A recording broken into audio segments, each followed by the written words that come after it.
Olá, meu nome é Alberto, seja muito bem-vindo e bem-vindo ao canal Dev Eficiente. No episódio de hoje eu quero falar sobre Domain Driven Design e o que eu acho que é a parte mais importante da proposta feita pelo livro vários anos atrás e tudo mais, beleza? Eu gravei há muito tempo, é um dos vídeos inclusive mais acessados aí do canal, né? Um vídeo cujo título foi A Realidade do DDD no seu dia a dia. Se eu manjasse aqui dos babados, eu botaria para aparecer uma legendinha aí em cima para você clicar e tal. Eu gravei esse vídeo muito tempo atrás, né, falando o que eu não gosto de ver no dia a dia, né, do que eu acho que é um pouco de desperdício e tudo mais. E no de hoje eu vou gravar o que eu gostaria de ver mais no dia a dia e o que eu pratico no dia a dia inspirado aí pelo livro. Beleza? Então, eu vou tentar aqui, né, me basear bem pelo livro mesmo. Separei aqui uma página da O'Reilly, que tem o livro lá, né, disponível para você ler. E aqui tem os capítulos do livro, né? Então, basicamente, aqui, né, no dia a dia, a minha observação me leva a crer que tá tudo muito concentrado, né? Botei aqui a câmerazinha aqui embaixo que não tava aparecendo, né?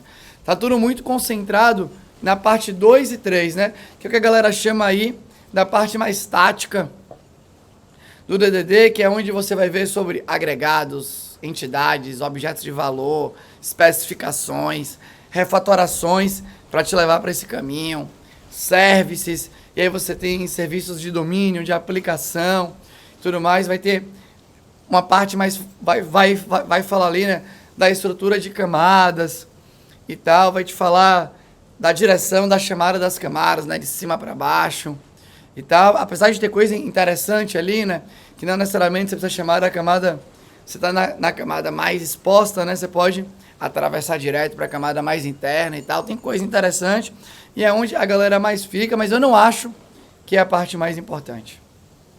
Eu não acho. A parte, quando a gente olha aqui, né, para expressar as ideias de negócio através de um código, eu acho que tem muito lugar que fala sobre isso, que dá para treinar bastante sobre isso, né, como você pode, dado que tem as possíveis construções que você faz com código, como você fica bom ou boa em utilizar essas ideias, essas possibilidades de construção em cenários e tudo mais. Então eu acho que é legal. É importante, obviamente, você ser bom de design de código em si, bom ou boa, né, de design de código, conseguir utilizar as ferramentas a seu favor e tudo mais. Mas,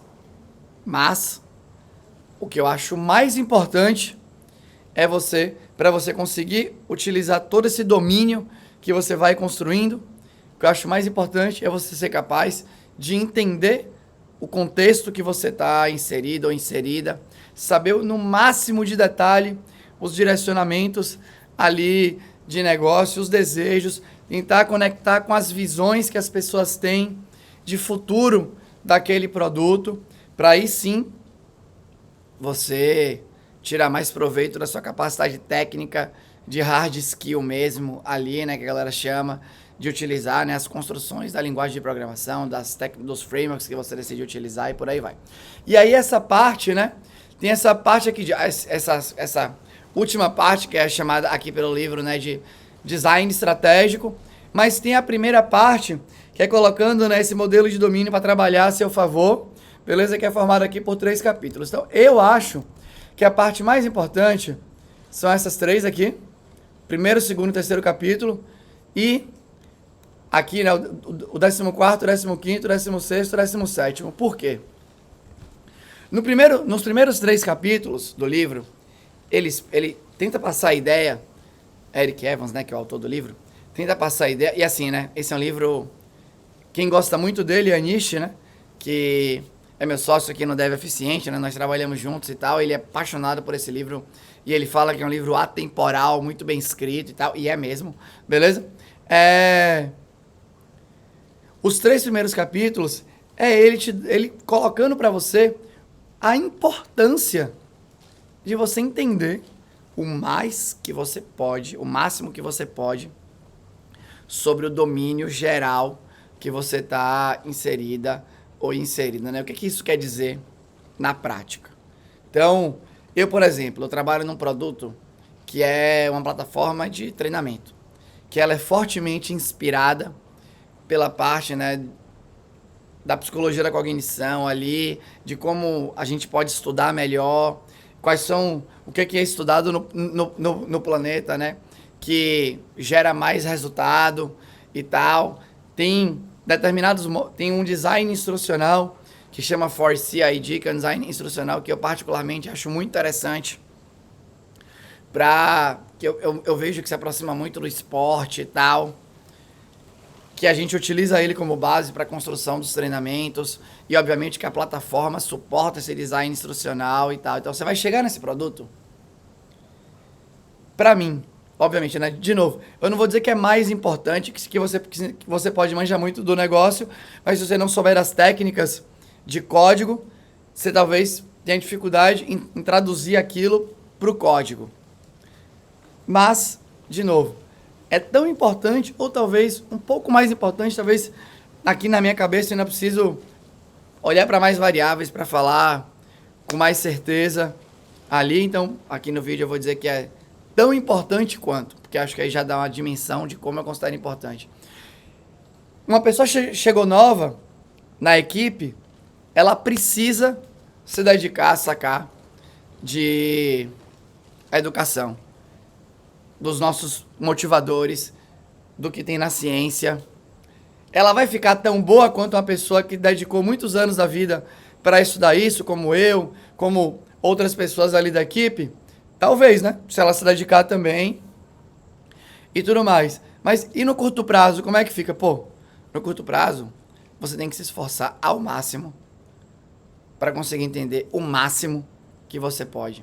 Então você precisa cobrar do ambiente um onboarding interessante que faça que você entre no domínio. Você precisa tentar entender, né, o que é core ali, qual que é o problema de fato que está tentando resolver. Dentro desse problema, quais são os aspectos que são os mais importantes. Então, você tem que tentar mergulhar nisso.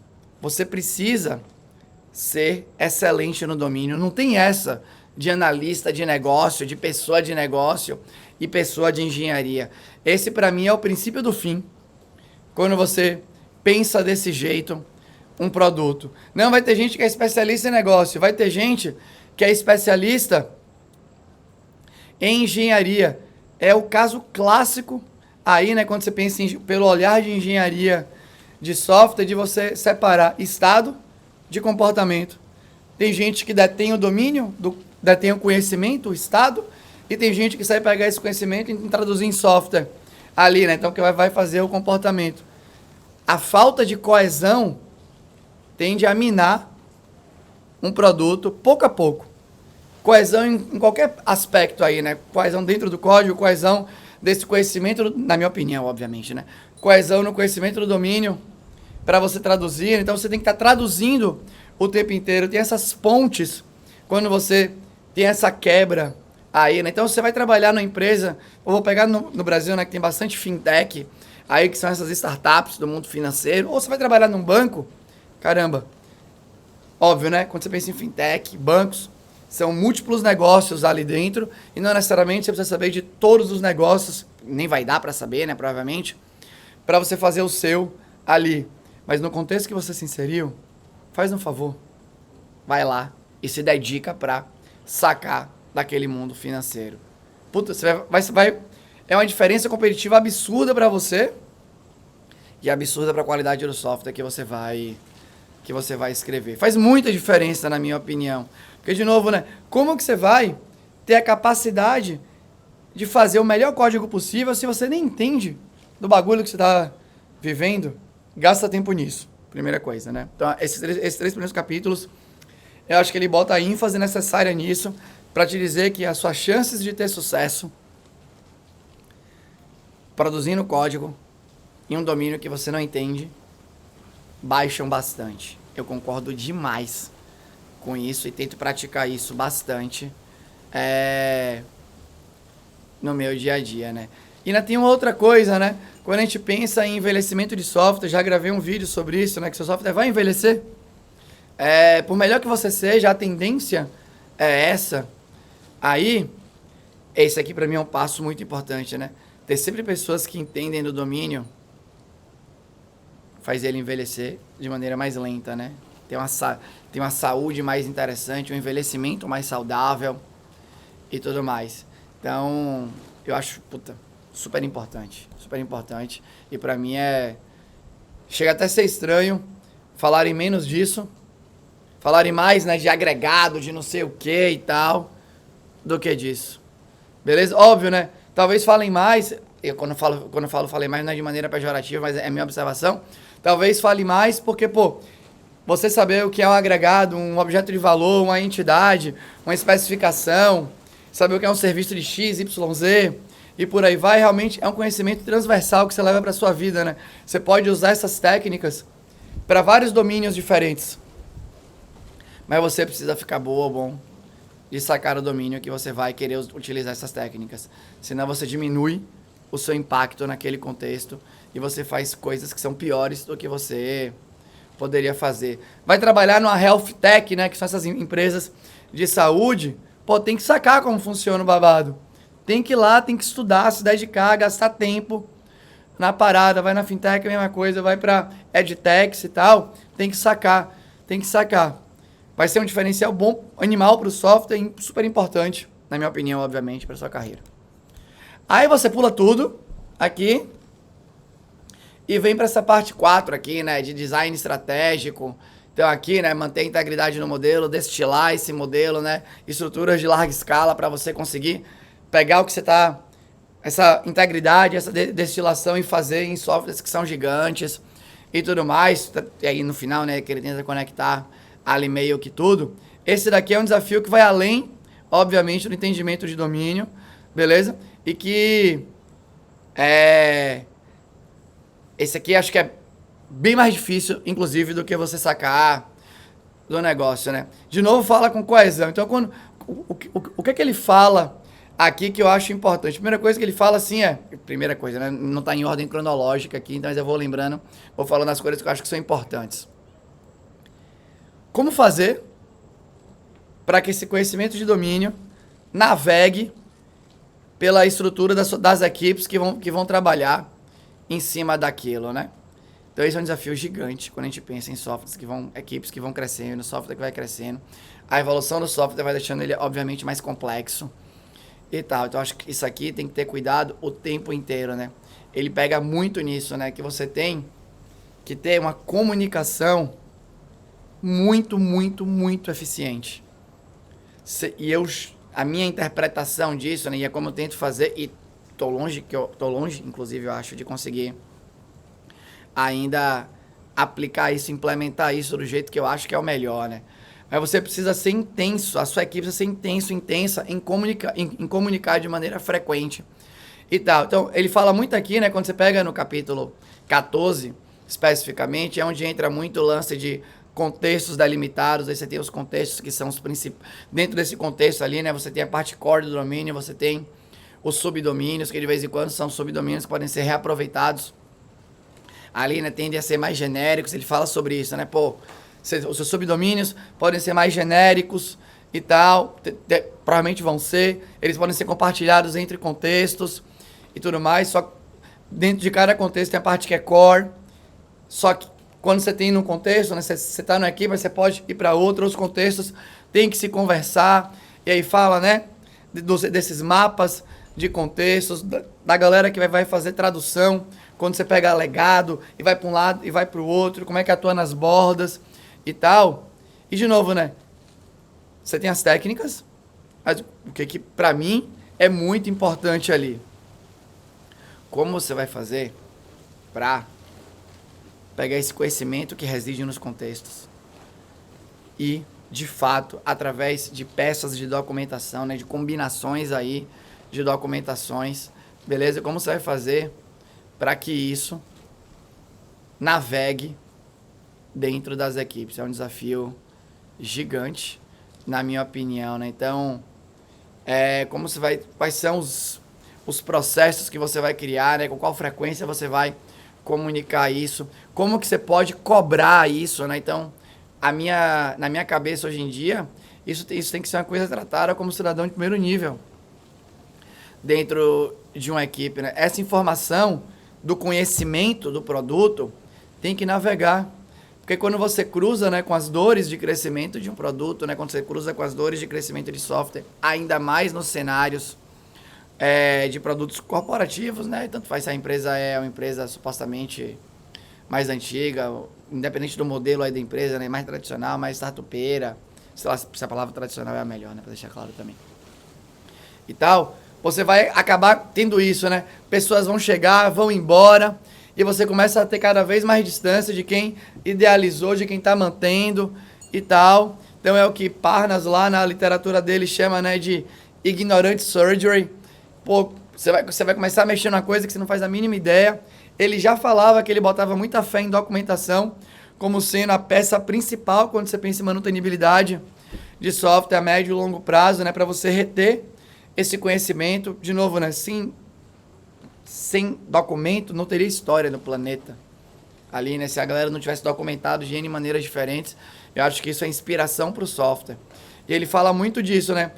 De novo, mais importante para mim, não mais importante, mas tão importante quanto você pensar em como delimitar contexto, entender o que é core, do que é mais genérico, é como você vai fazer essa informação fluir. Então isso eu acho muito importante nessa parte aqui, né? Isso fala tanto com 14 quanto com 15, beleza? Quanto com o 16 e tal, né? Então nesse 15, quando o sistema vai ficando mais complexo, você vai entendendo mais do que você achava que entendia no início, e você vai aprofundando esse domínio, e você vai representando isso, e você precisa deixar esse histórico disso, né? Esse legado de conhecimento para facilitar quando novas pessoas colarem. Outra parte que de fato eu considero bem importante aí no 14 especificamente, mas nessa parte 4, é você entender os contextos de fato, né? E aqui desencana se você vai separar esses contextos delimitados, se você vai separar em pacotes diferentes no mesmo sistema, em projetos diferentes que vão ser buildados juntos e vai ser entregue como um sistema monolítico padrão, se você vai entregar isso, né, em serviços diferentes, de fato, que vivem em processos diferentes e que se comunicam através de um protocolo que você decida aí, né, HTTP, por exemplo, ou vai ser uma mistura de HTTP, de RPC e de mecanismos síncronos, assíncronos e por aí vai. Mas eu acho imprescindível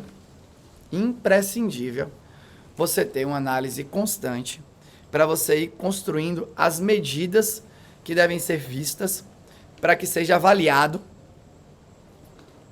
uma determinada delimitação de contexto, né? Como você descobre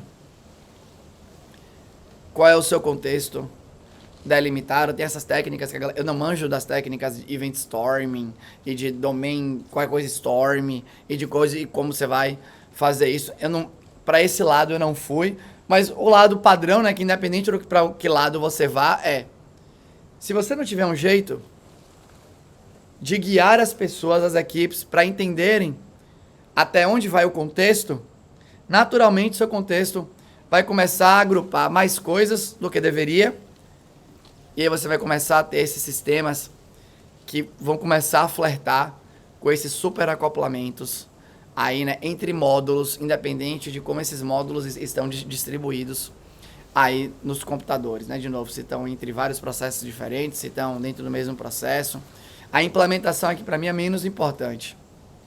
Beleza. Claro, se for distribuído, fica pior as falhas.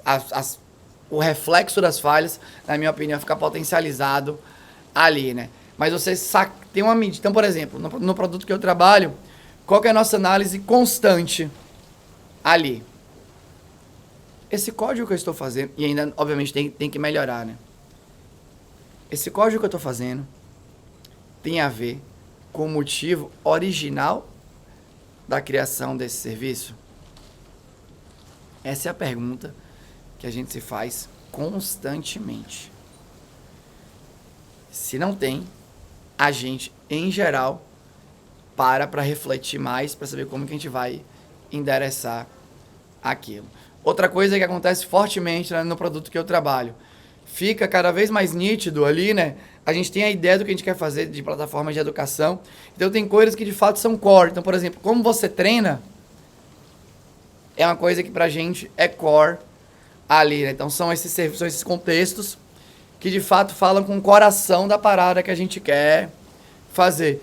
E a gente tem conseguido, obviamente, né? Não dá pra falar daqui a 2, 3 anos, 4 anos, porque a gente sabe que o sistema vai ficando mais complexo. E você precisa que o jeito que você mede as coisas melhore para você avaliar de maneira mais interessante e que acompanhe a complexidade do ambiente ali.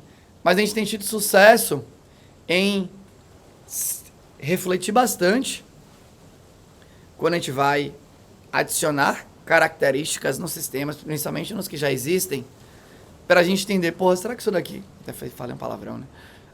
Pra gente entender assim, pô, isso daqui não parece ser um código que deveria viver aqui dentro. Porque isso daqui não tem a ver com esse contexto em si, né? Com o motivo da criação aqui. E disso vão surgindo esses outros sistemas, que em geral ele chama aqui no livro, né, de subdomínios, de subdomínio, que tende a ser um pouco mais genérico, que começa a ser reaproveitado, né, entre sistemas, aí começa a flertar com o lance das coisas que são compartilhadas e tal. Então isso tem nos ajudado bastante. Um outro vídeo que eu gravei aqui no canal, né, que eu falei ali que o fundo do poço dos acoplamentos, que era o acoplamento distribuído, a gente também tem eu acho que é influenciado um pouco por isso, né, de pensar bem no contexto, de criar um contexto, mesmo quando é mais genérico ou core, super egoísta. Então, imagina que você está codando como se fosse uma empresa, tipo Facebook, está pensando na API da parada que ele quer disponibilizar.